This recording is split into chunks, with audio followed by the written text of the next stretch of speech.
And so we're going to be looking at this church in Thessalonica.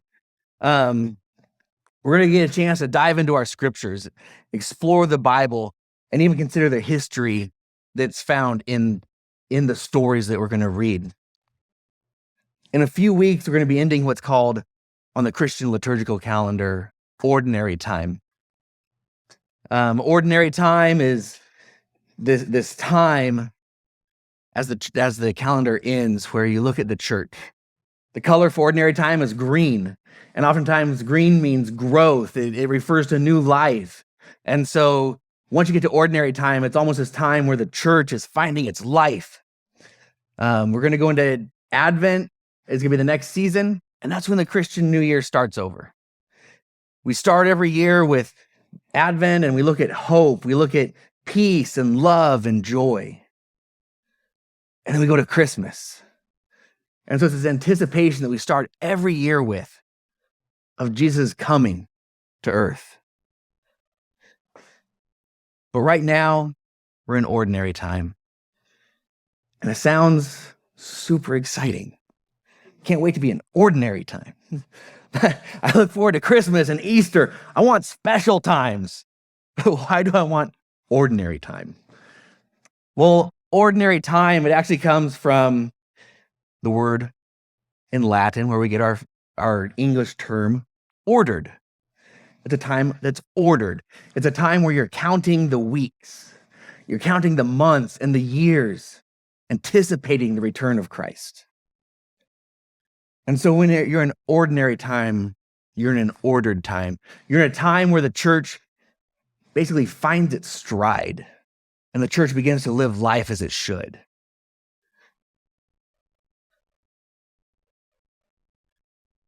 I look forward to the holidays. I do. And in those times, we get busy. It's fun times.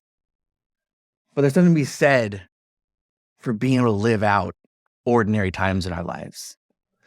I've even heard it said it's easier to die for something than to live for something. To die for something is a moment in time. To live for it is to wake up day after day and live it out.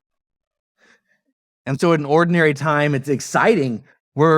As a church, we're anticipating, okay, this is our chance to focus on ourselves, to learn about ourselves, to be ourselves. And we're not preoccupied with planning for Christmas. We're not preoccupied with planning for Easter. We're not preoccupied with all those things. And we get to look at ourselves. But it is also that time when we realize as a church, there's an order to our lives, and we're going through week after week towards the hope that's ahead of us.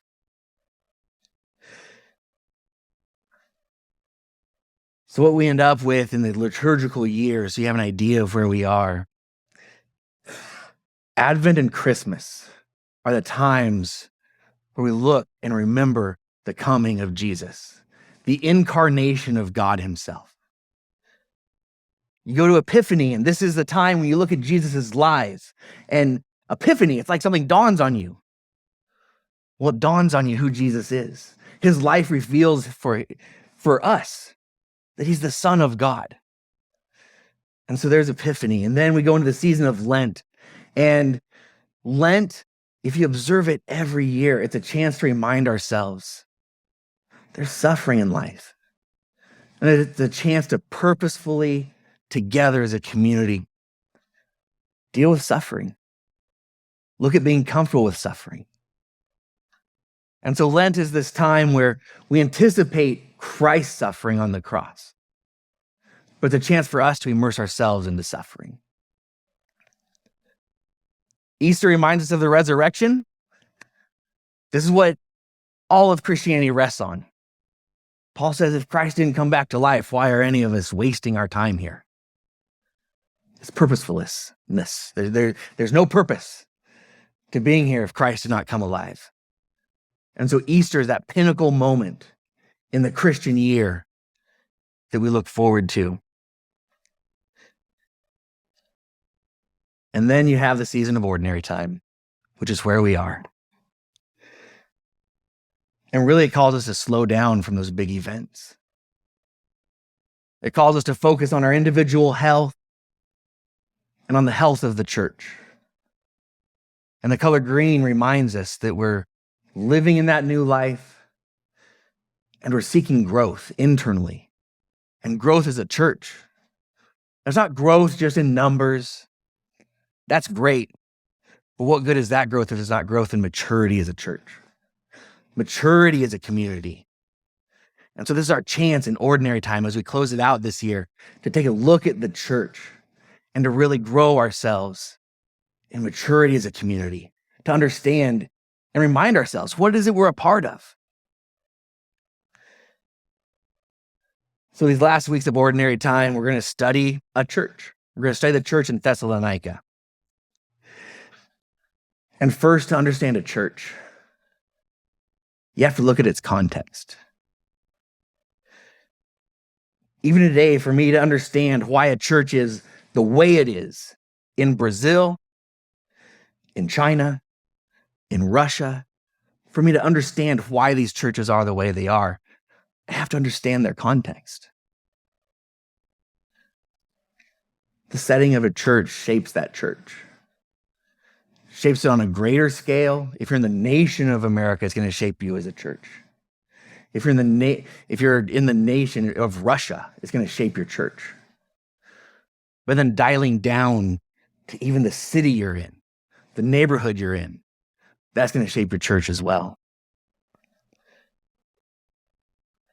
Broadly, our church is in what's called the Western world.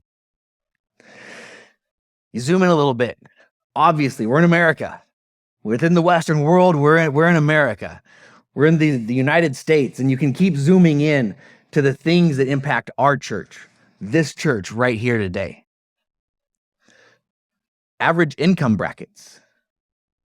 This is part of the context of understanding why one church is the way it is versus another. The predominant skin color. That's going to help you understand why one church is the way it is versus another. Education levels of the area, political environment. These are just some of the things on the list that help you understand churches, that impact why we are the way we are as a church. And so if we're going to look at another church and study and learn from it and learn about ourselves in the process, it's critical that we first look at the context of that church.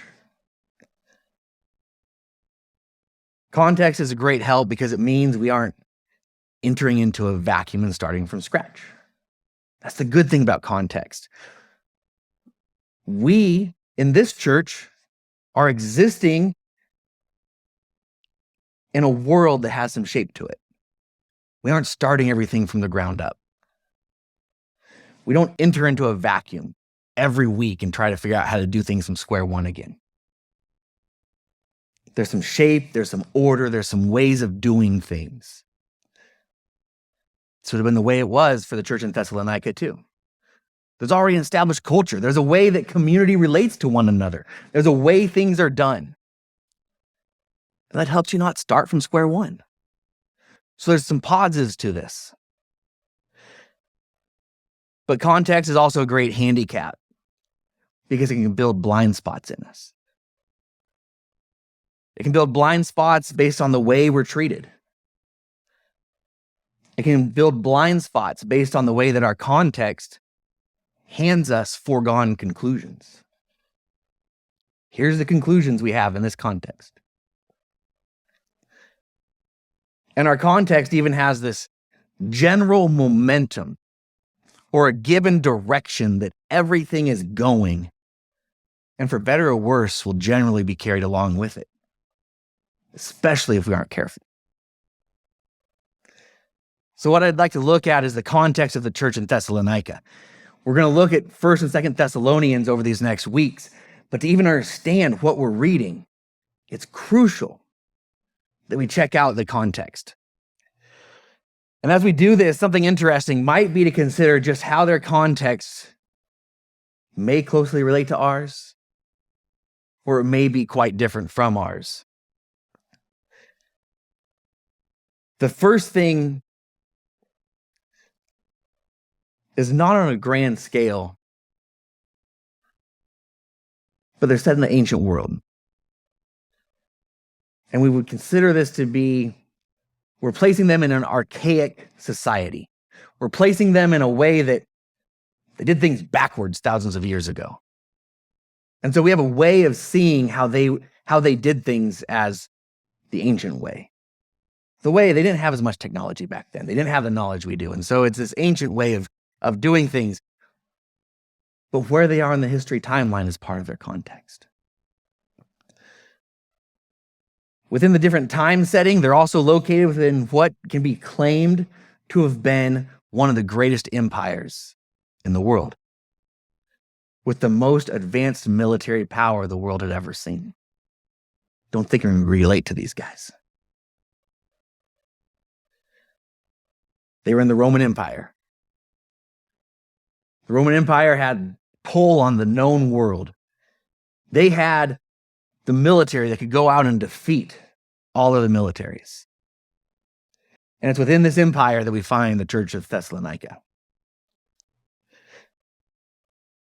The church was located adjacent to a main highway called I-5.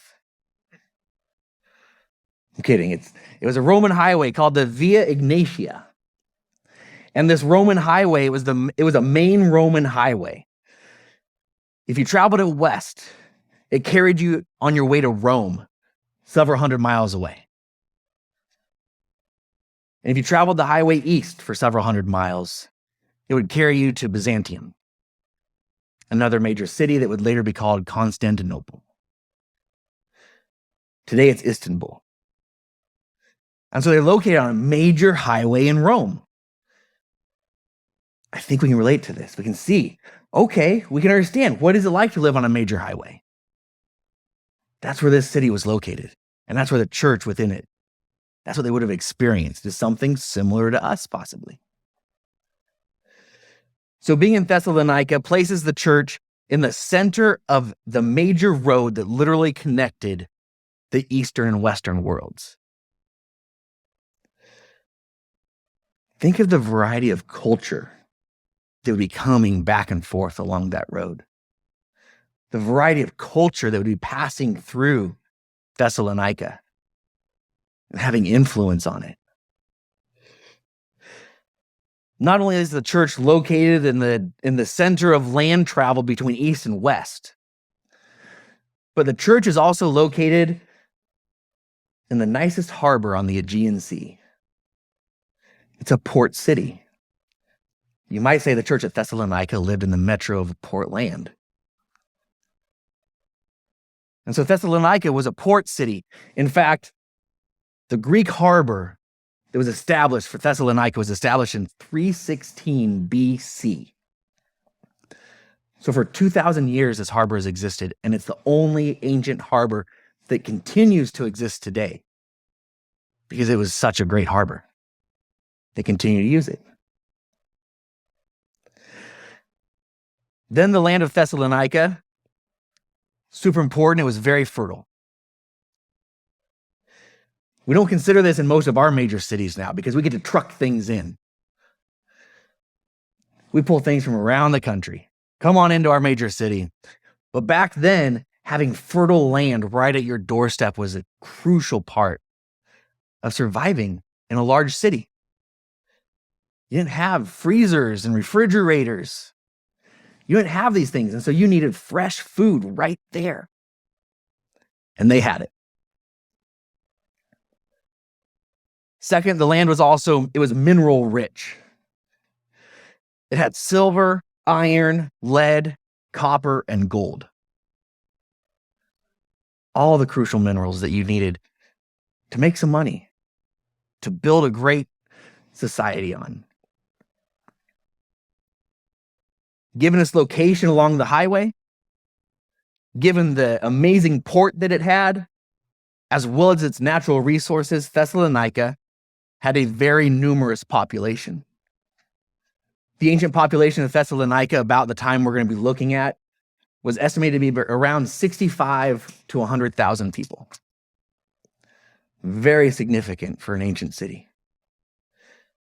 This population base would have made it one of the most important cities in the Roman Empire. And it would have placed the church at Thessalonica within a very urban setting, within a metropolitan environment. Again, I don't think we can relate to them very well. The political aspect of Thessalonica, this is what's interesting to me, is that the city had a very close relationship with Rome. And a moment that helped with that was shortly after Julius Caesar gets assassinated.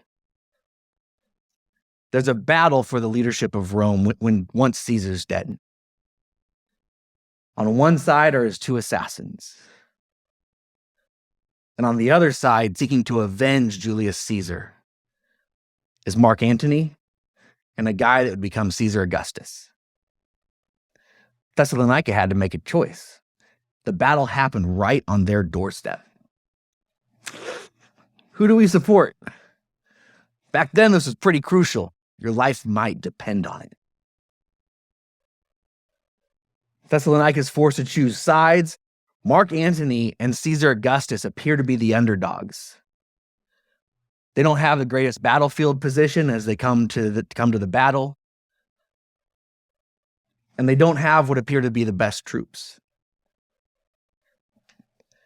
For a reason that history doesn't even quite know, Thessalonica chose to side with Mark Antony and Caesar Augustus, the underdogs.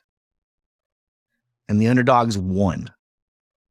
It's great to be on the winning side. They pulled off a victory, and Thessalonica was lucky enough to have chosen the winning side. And due to their loyalty to the new leaders of Rome, Thessalonica was given what was called back then the status of a free city. This means they had a ton of extra freedoms that other cities didn't enjoy. They could mint their own coins. They could run many of their day-to-day activities as they wanted to. One of the benefits was that they would not be militarily occupied. Rome had a practice of cities, especially foreign cities. They would establish their military there just to keep you in check. They would also take land from the citizens, and they would give it to their military commanders. And by doing that, they would infiltrate the populace of the city and turn it towards Rome. Thessalonica was spared from this. Not being militarily occupied would put the church of Thessalonica in a very unique position. Compared to other churches that would have experienced and had to learn how to live under an immediate, explicit governmental oppression, the church in Thessalonica was spared from this. It makes me think about how today, right now, we have the freedom to meet. This is more how it would have felt for Thessalonica. For other churches in the Roman Empire, it would have felt much more like the church in China. Some of the churches in Russia. So again, I don't know how we can relate to Thessalonica at all, but I'm trying. I'm trying to figure out how they might have felt. And here, maybe we can relate to this idea that they were free to meet. There was a freedom from the government that we also can probably relate to, that we get to enjoy a little bit. So we've seen that they're on a major highway. They're in a port city. They're within an urban environment. And they would have had some extra freedom compared to other churches. There's another important political aspect to this town, though. And it's going to impact how we understand the church that we're going to look at and we're going to read about. Thessalonica petitioned Rome for permission to host the imperial cult.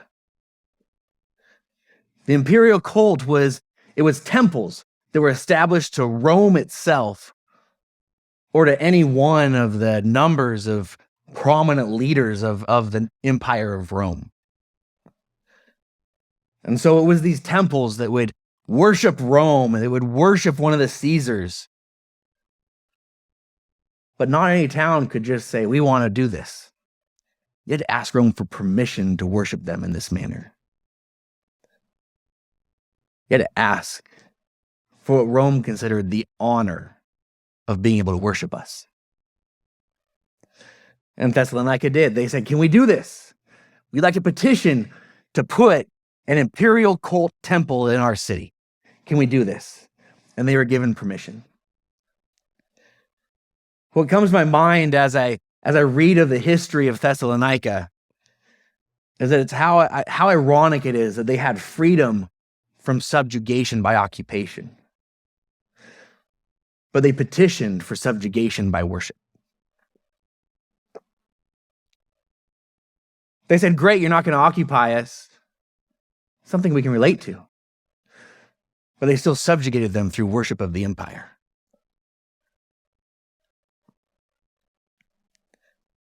Finally, on the political side of things, Thessalonica had a unique political structure that we see in Scripture.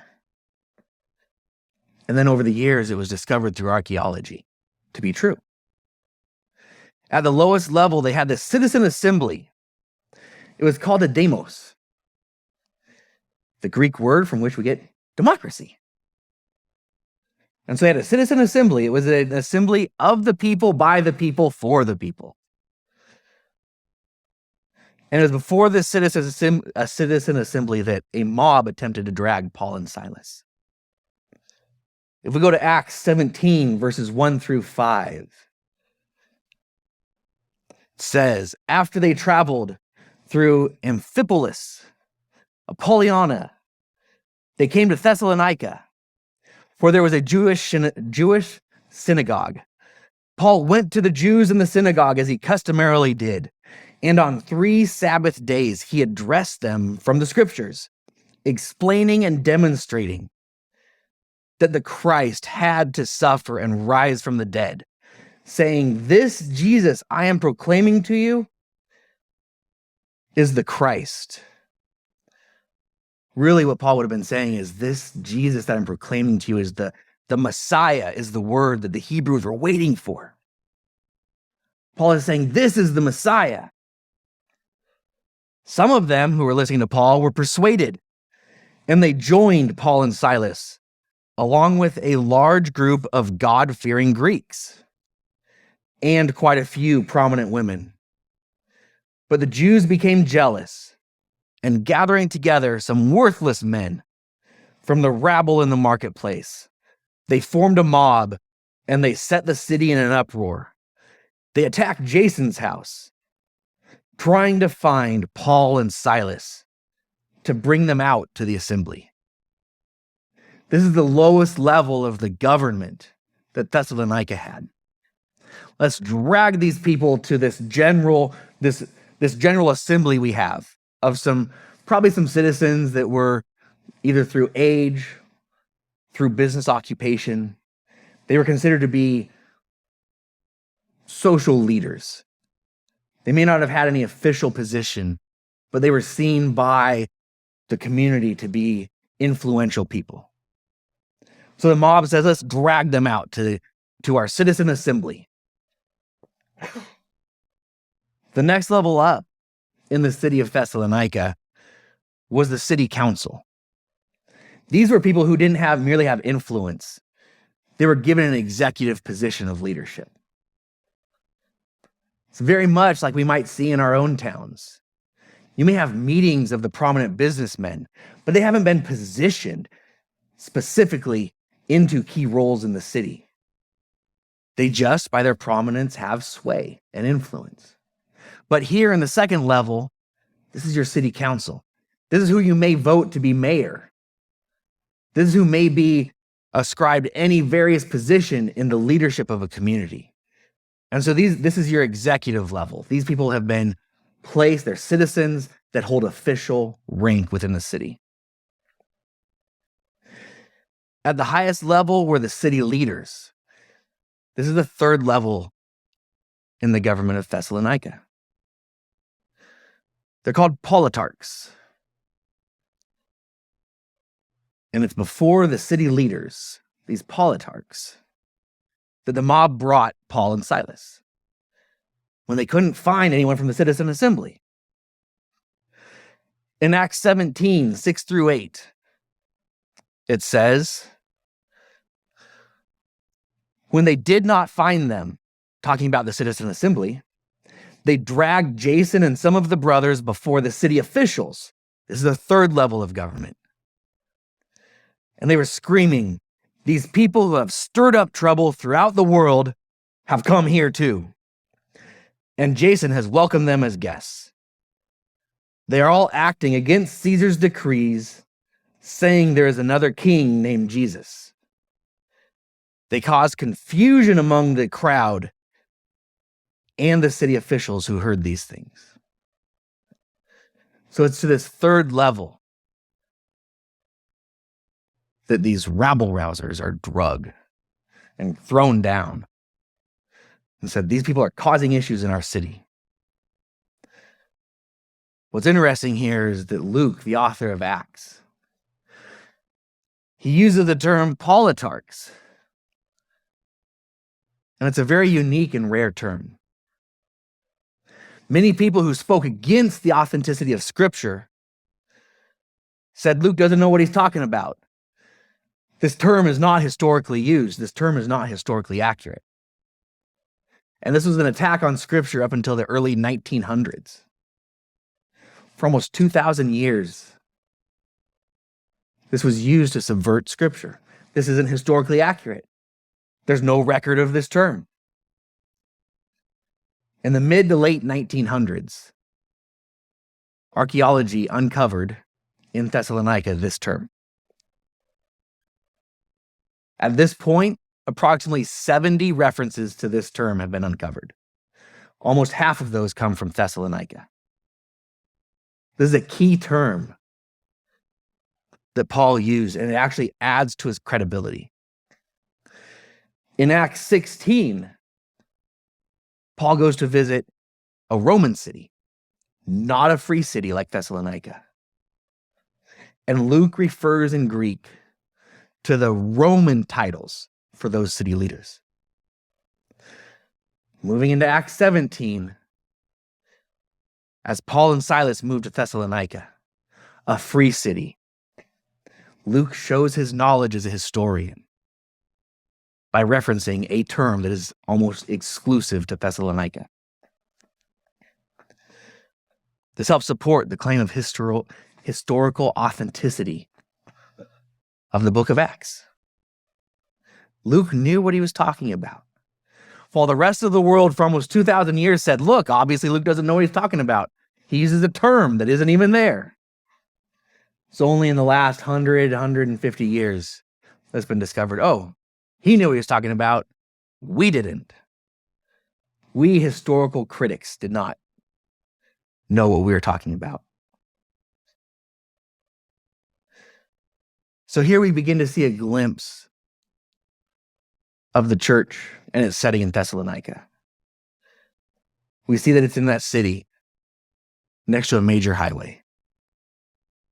We see that it's in a port city. We see that it's in a free city. We see, too, that it's in a city that wasn't oppressed, but it still chose to worship certain things. It said, bring it in. Let's worship this, even though we're not oppressed into it. A lot of these things we might be able to relate to. Some key interesting differences to what we may be able to relate to is that Thessalonica existed on this border between the Eastern and Western world. Something that might be much different from our experience solidly within the Western world. As we go through this, it's going to be interesting to consider just how might we be able to relate to the church in Thessalonica. It's on that closing evidence of biblical accuracy, though, that I want to close today. The primary take home from today is simply a lesson in considering context. It's important to consider the context of another church with the good and bad things it brings to that church. And as we look at that, We can become aware of our own context. What bits of our context are, for better or worse, impacting us? What bits of our context are influencing us? There's an exercise that will apply to the future of this church that we have right here. The exercise of looking at context and understanding its impact. So you can use it for good and you work to diminish the negative influence.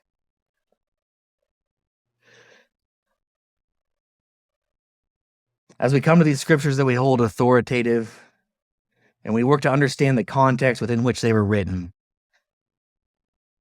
and we understand the context within which I am reading them, the scriptures then can become alive. I can relate to someone who lives off a major highway. I can relate to someone who is in a port city. I can relate to someone who's free. I can perhaps relate better to Thessalonica than someone from the church in China, because I can understand freedom like they may have experienced there.